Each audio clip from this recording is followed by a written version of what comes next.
Bismillahirrahmanirrahim. Assalamualaikum warahmatullahi wabarakatuh. Alhamdulillah. Alhamdulillahilladzi bi ni'matihi tatimmu shalihat. Ashhadu an la ilaha illallah wahdahu la syarika lah.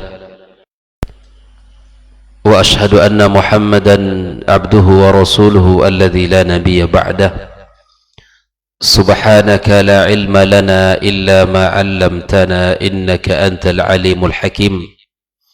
Allahumma 'allimna ma yanfa'una wanfa'na bima 'allamtana wa zidna ilma ya alim. Amma ba'd, ikhwani wa akhwata fid din, ma'asyiral hadirin wal hadirat rahimakumullah.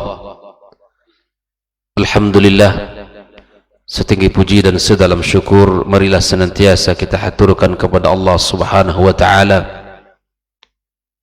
atas segala nikmat yang sangat banyak yang Allah berikan kepada kita. Pagi ini kembali kita diberikan kesempatan, kesehatan untuk bisa melaksanakan salat subuh berjamaah. Nabi SAW memberikan sebuah jaminan kepada kita, kepada orang-orang yang beriman, kepada orang-orang yang menginginkan kebaikan di sisi Allah Tabaraka wa Ta'ala.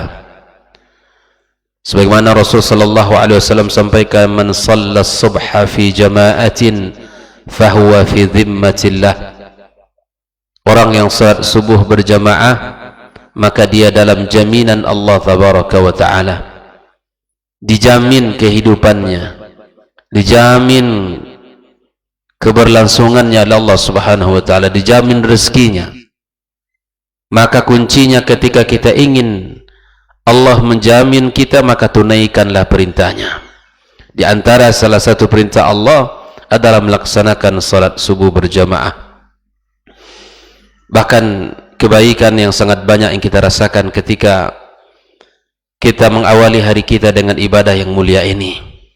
Terasa ketenangan, terasa kenyamanan, dan terasa banyak kebaikan yang kita rasakan.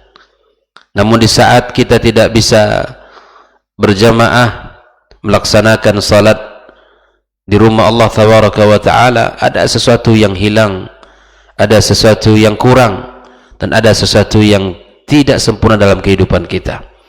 Maka di saat perasaan seperti ini, ketika kita tenang melakukan ibadah kepada Allah, maka itu ada benih-benih keimanan yang sedang tumbuh dalam diri kita. Dan jika kemudian kita merasa tidak ada yang hilang ketika ibadah itu tidak kita lakukan, maka di saat itu merupakan sebuah tanda di mana iman kita semakin atau dalam keadaan turun. Maka ikhwani kaum muslimin rahimakumullah, solusinya adalah di mana kita bersama-sama orang-orang soleh, duduk dengan orang-orang baik, berada di lingkungan yang baik, dan senantiasa kaitkan hati kita dengan majlis ilmu seperti ini. Mudah-mudahan Allah kokohkan kita di dalam menjalankan agamanya. Salat dan salam untuk Nabi kita alaihi salatu wassalam, untuk keluarganya, para sahabatnya, dan seluruh kaum muslimin yang senantiasa berada di atas jalan sunnahnya sampai hari kiamat kelak. Kembali kita melanjutkan pembahasan yang terkait dengan 200 tanya jawab seputar At-Taifatul Mansurah. Pagi ini pertanyaan yang ke-88, yaitu ma ma'nal imanu bir rusul atau ma ma'nal iman bir rusul. Apa makna iman kepada para rasul yang telah diutus Allah Subhanahu wa Ta'ala? Dijawab, huwa tasdiqul jazim, yaitu sebuah keyakinan yang benar-benar yakin, sebuah pembenaran yang benar-benar yakin sesungguhnya Allah Subhanahu wa Ta'ala mengutus pada setiap umat seorang rasul. Itu poin yang pertama. Kita meyakini dengan seyakin-yakinnya, kita benarkan dengan sebenar-benarnya bahwa Allah mengutus pada setiap umat ya seorang rasul dari golongan mereka. Tugas mereka apa? Ini poin yang kedua. Yad'unahum ila ibadatillahi wahdah, yaitu menyeru manusia, mengajak manusia untuk menyembah Allah semata. Sesembahan selain Allah ditinggalkan, sesembahan selain Allah diingkari. Wal kufur bima ya'bud min dunih, dan kita mengingkari, mengkufuri seluruh sembahan selain Allah. Seluruh nabi dan rasul yang diutus hanya mengajak kepada satu tujuan, mengajak kepada Allah Subhanahu wa taala semata di dalam urusan ibadah, dan meninggalkan seluruh sembahan selain Allah Subhanahu wa taala. Dan kita yakini, ini poin yang ketiga, kita yakini bahwa mereka seluruhnya orang-orang yang benar dan membenarkan. Benar di dalam pekerjaan mereka, ya, orang-orang yang jujur, ya, kemudian mereka membenarkan apa yang telah Allah Subhanahu wa taala perintahkan. Meyakini mereka orang-orang baik, para rasul, orang-orang yang baik, yang terjaga, orang-orang yang dibimbing Allah Subhanahu wa taala. Mereka orang-orang yang taat, mereka orang-orang yang mulia, mereka orang-orang yang paling bertakwa di sisi Allah, orang-orang yang paling amanah di dalam menyampaikan risalah. Mereka orang-orang yang mengajak kepada kebaikan, dan mereka orang-orang yang mendapatkan hidayah serta memberikan hidayah kepada orang lain. Mereka dikuatkan oleh mukjizat, ayat-ayat yang datang dari Allah Subhanahu wa taala sebagai penguat risalah mereka. Kita yakini para nabi dan rasul mereka memiliki mukjizat, yang itu tugasnya, yang itu tujuannya adalah untuk menguatkan dakwah mereka. Sebagaimana kita yakini masing-masing daripada rasul yang diutus Allah memiliki itu. Nabi kita Muhammad alaihissalatu wassalam memiliki mukjizat yang abadi sampai hari kiamat kelak, yaitu Al-Quran. Nabi Musa alaihissalam yang mana diberikan tongkat yang bisa menjadi ular atas izin Allah Subhanahu wa taala. Dan nabi-nabi yang lain memiliki mukjizat al-barahin al-zahirah. Kemudian kita meyakini pula bahwa mereka telah menyampaikan perintah-perintah Allah kepada makhluk dan kepada kaumnya. Jadi tidak ada yang disembunyikan oleh mereka satupun. Tidak ada yang tidak jujur di dalam menyampaikan. Contoh Nabi Muhammad sallallahu alaihi wasallam dalam sejarah, kalaulah seandainya ada syariat yang disembunyikan Allah atau ada ayat yang disembunyikan oleh Rasulullah SAW, ya, maka yang paling pertama yang disembunyikan oleh Nabi adalah surat At-Tahrim, kisah keluarga beliau. Kalaulah seandainya ada ayat yang tidak disampaikan oleh Nabi kita alaihissalam, kisah pertama dalam surat At-Tahrim yang Allah sebutkan tentang kehidupan keluarga Rasul sallallahu alaihi wasallam. Dalam ayat itu Allah tegur Nabi kita alaihissalam. Allah tegur Nabi kita, dan disinilah para ulama tafsir mengatakan andainya ada ayat yang disembunyikan Nabi, maka Nabi menyembunyikan ayat yang pertama dari surat At-Tahrim ini. Namun semuanya disampaikan oleh Nabi kita alaihissalam, tidak ada satupun yang disembunyikan olehnya. Begitupun dengan nabi-nabi yang lain. Lam yaktumu wa lam yughayyiru, mereka tidak pernah menyembunyikan dan tidak pula merubah, dan tidak menambah sedikit pun di dalam syariatnya dari diri mereka. Walam yanqusu, dan juga tidak mengurangi sedikit pun. Fahal 'ala ar-rusuli illa al-balaghul mubin, tiadalah tugas mereka kecuali menyampaikan, ya, dari perintah Allah Subhanahu wa taala. Al-balagh itu tugas mereka. Kemudian kita yakini mereka pula wa annahum kulluhum kanu 'alal haqqil mubin, mereka para rasul berada di atas agama yang benar. Kita yakini itu dengan seyakin-yakinnya. Mereka berada di atas manhaj yang benar. Dan Allah Subhanahu wa taala menjadikan Ibrahim sebagai khalil, kekasihnya. Kemudian wattakhadha Muhammadan sallallahu alaihi wasallam khalila. Dan Allah Subhanahu wa taala juga berbicara kepada Musa yang mengangkat kedudukan Idris di pada tempat yang tinggi, bahwa Isa Abdullah dan Rasulnya, dan kalimat ini disampaikan kepadanya, ya, wa kalimatu alqaila Maryam wa ruhum min. Ya, ini semua kita yakini dengan seyakin-yakinnya. Dan terakhir, wa annallaha faddala ba'dahum ala ba'din, Allah mengangkat di antara para rasul di atas sebagian mereka. Nabi-nabi yang Allah utus, rasul-rasul yang Allah utus, kemudian di antara mereka saja Allah jadikan at-tafadul bainahum. Allah angkat di antara sekian banyak para nabi dan rasul, Allah angkat sebagiannya di antara sebagian yang lain. Wa rafa'a ba'dahum darajat. Inilah keyakinan kita terhadap para rasul yang diutus oleh Allah Subhanahu wa taala. Mereka orang-orang baik, mereka orang-orang saleh, mereka orang-orang bertakwa, orang-orang mulia, dan orang-orang jujur. Mereka berada di atas agama dan jalan yang lurus, dan mereka ada yang Allah angkat beberapa derajat dari sebagian yang lainnya. Kaum muslimin rahimakumullah. Pertanyaan yang berikutnya, yang ke-89, hal ittafaqat da'watur rusuli fima ya'muruna bihi wa yanhauna an? Apakah dakwah para rasul itu semuanya sepakat di dalam apa yang mereka perintahkan dan dalam apa yang mereka larang? Jawabannya, na'am. Bahwa dakwah seluruh nabi dan rasul dari awal Nabi Adam alaihissalam, semua dasar dakwah mereka adalah sama, yaitu ala aslil ibadah, yang mana dasar dakwah dan ajaran serta ajakan mereka adalah atas dasar ibadah kepada Allah Subhanahu wa taala. Jadi kalau ditanya apa dakwah Nabi Adam, kepada siapa dia berdakwah? Kepada Allah. Dakwah Nabi Nuh kepada Allah, dakwah kepada Nabi Isa kepada Allah, dan dakwah Nabi Muhammad sallallahu alaihi wasallam adalah kepada Allah.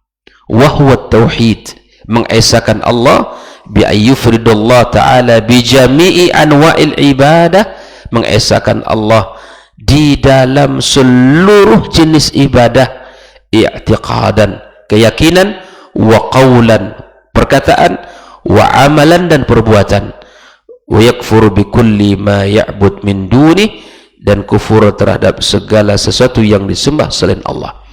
Jadi seluruh dakwah Nabi itu sama, mengajak seluruh kaumnya untuk beribadah kepada Allah Subhanahu wa taala.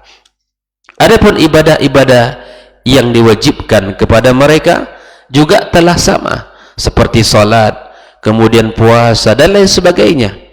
Namun bentuk dan jumlah itu yang berbeda. Pada setiap kaum ada siam.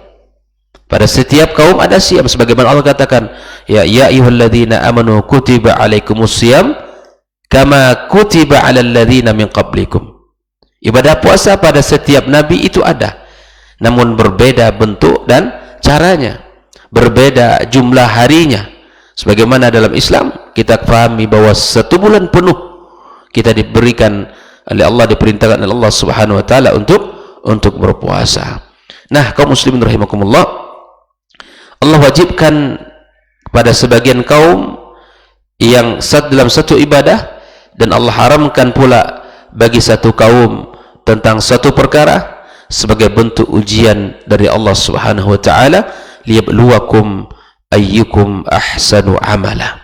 Inilah pertanyaan yang ke-89, apakah seluruh dakwah nabi dan rasul yang diutus Allah sepakat di dalam perintah dan larangan? Naam, seluruhnya sepakat.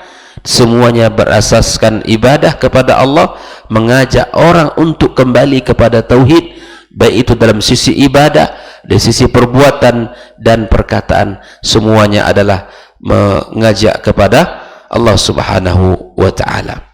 Pertanyaan yang ke-90, kaum muslimin, kaum muslimat rahimakumullah, apa dalilnya? Mad dalilu ala ittifaqihim fi asli al-ibadatil madhkurah. Apa dalil bahwa kesamaan di dalam urusan ibadah, dasar ibadah yang telah disebutkan? Yang pertama, dalil terbagi kepada dua. Yang pertama dalil yang bersifat umum, yang kedua dalil yang bersifat rinci. Dalil umum seperti firman Allah Subhanahu wa taala, "Wa laqad ba'atsna fi kulli ummatin rasula an i'budullaha wajtanibut taghut." Bahwa kata Allah, pada setiap kaum telah diutus seorang rasul dari golongan mereka. Tujuannya apa? An i'budullah, agar semua kaum menyembah Allah Subhanahu wa taala, wajtanibut taghut, dan menjauhi taghut. Ini dalil umum bahwa setiap rasul yang diutus mengajak untuk menyembah Allah dan menjauhi taghut. Pada pertemuan sebelumnya kita sudah bahas taghut itu apa? Seluruh sembahan selain Allah, itu namanya taghut. Mungkin dia manusia, mungkin dia binatang, mungkin dia kayu dan batu, mungkin api, mungkin juga malaikat. Yang disembah oleh manusia selain Allah disebut at-taghut. Nah, para nabi dan rasul mengajak manusia untuk meninggalkan seluruh sembahan selain Allah. Yang dalil yang kedua, dalil umum, Allah katakan, "Wa ma arsalna min qablika min rasulin." Kami tak utus seorang rasul sebelummu Muhammad illa nuhi ilaihi annahu la ilaha illa ana fa'budun. Ya, bahwa kami berikan wahyu kepada mereka, kata Allah, dan sesungguhnya tiada ilah yang berhak disembah kecuali saya, maka sembahlah aku, kata Allah. Ini dalil umum. Dalil yang ketiga, kaum muslimin, Allah juga katakan, was'al man arsalna min qablika min rusulina aj'alna min dunir rahmani alihatan ya'budun. Tanyakan kepada siapa yang kami utus sebelummu, apakah ada ilah selain Allah Subhanahu wa ta'ala yang mereka sembah? Tentunya tidak ada. Semuanya itu dalil-dalil yang menunjukkan bahwa ada kesamaan dari sisi dakwah yang mereka ajak untuk kembali kepada Allah Subhanahu wa ta'ala. Adapun dalil-dalil secara rinci, kita lihat Allah Subhanahu wa ta'ala berbicara tentang Nabi Nuh alaihissalam. Allah katakan, walaqad arsalna nuhan ila qaumi. Kami telah utus Nuh kepada kaumnya. Faqala ya qaumi i'budullaha ma lakum min ilahin. Ya. Kemudian Nuh berkata kepada kaumnya, ya wahai kaumku, sembahlah Allah Subhanahu wa ta'ala, sembahlah Allah Subhanahu wa ta'ala. Ini Nuh mengajak. Ini bukti kalau Nuh mengajak kepada sesembahan, kembali kepada Allah Subhanahu wa ta'ala. Ya Allah, ma lakum min ilahin ghairu, kalian tidak memiliki ilah selain Allah Subhanahu wa ta'ala. Allah berbicara kepada kaum Thamud, wa ila Thamud akhahum Salih, kepada kaum Thamud Allah utus saudara mereka Salih. Qala ya qaumi i'budullaha ma lakum min ilahin ghairu. Ya, kepada kaum Thamud Allah utus saudara mereka yang Nabi Saleh. Kemudian Nabi Saleh berkata, sembahlah Allah, kalian tidak memiliki ilah selainnya. Begitupun kepada kaum Ad, Allah utus saudara mereka Hud dengan perkataan yang sama, ya qaumi i'budullaha ma lakum min ilahin ghairu. Ya wahai kaumku, sembahlah Allah, kalian tidak memiliki ilah selain Allah Subhanahu wa ta'ala. Kepada Madian Allah mengutus saudara mereka Syuaib dengan perkataan yang sama. Kemudian Nabi Ibrahim alaihissalam berkata kepada bapaknya, ya innani bara'um mimma ta'budun illa alladhi fattarani. Dan kepada Nabi Musa alaihissalam, ya begitu juga kepada Nabi Isa alaihissalam. Kemudian kepada seluruh nabi dan rasul yang diutus oleh Allah, mereka semua mengajak kepada Allah Subhanahu wa ta'ala. Nah, inilah dalil-dalil secara rinci yang mana Allah Subhanahu wa taala menyebutkan di dalam Al-Qur'anul Karim bahwa setiap nabi dan rasul ya memiliki kesamaan di dalam urusan dakwah, wabil khusus dalam dasar-dasar ibadah kepada Allah Subhanahu wa taala. Maka ini juga pelajaran bagi kita para dai dan para duat, para asatiza, ya, agar yang kita ajak ini bukan kepada ya sebuah kelompok atau sebuah komunitas, tapi yang kita ajak adalah semua berlepas diri kepada makhluk dan tunduk dan patuh hanya kepada Khalik.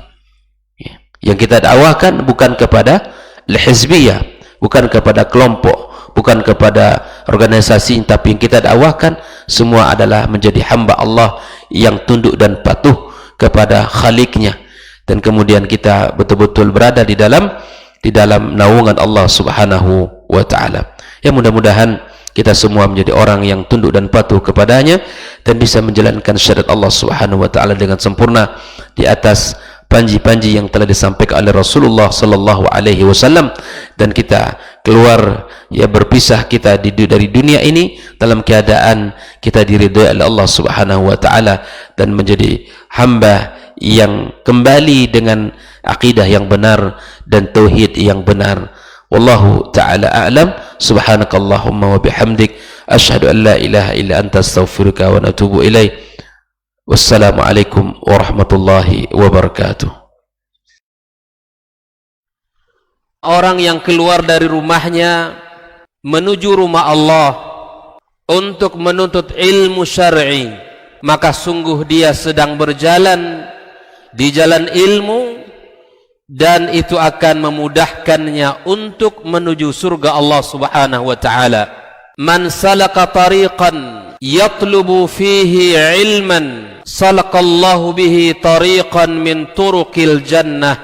Barang siapa yang menempuh sebuah jalan yang ditempuhnya adalah jalan menuntut ilmu, maka Allah akan mudahkan jalannya untuk menuju surga Allah Subhanahu wa taala. Orang yang berangkat ke masjid untuk menuntut ilmu syar'i dianggap sebagai jihad fi sabilillah. Nabi alaihi salatu wassalam bersabda, "Man dakhala masjidana hadza," barang siapa yang memasuki masjid kami ini, yakni Masjid Nabawi, liyata'allama khairan, untuk belajar atau mempelajari kebaikan, au yu'allimuhu, atau dia mengajarkan kebaikan, kal mujahidi fi sabilillah, adalah seperti orang yang berjihad di jalan Allah.